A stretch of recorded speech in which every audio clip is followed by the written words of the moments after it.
اما قسمت موتورخانه مهمترین گزینه است. ما ایجگام کردیم، یه واکس هم تازه روش میزنیم.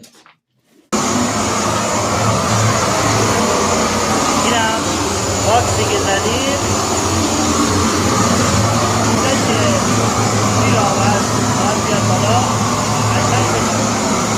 خب ببینید واکس داریم چقدر قشنگ ایزگام 2 برابر چسبندگی داره.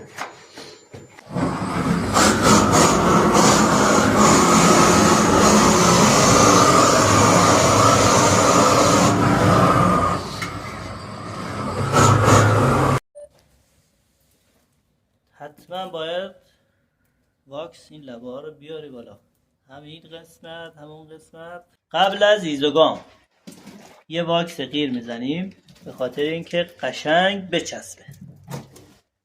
این لبه های سرویس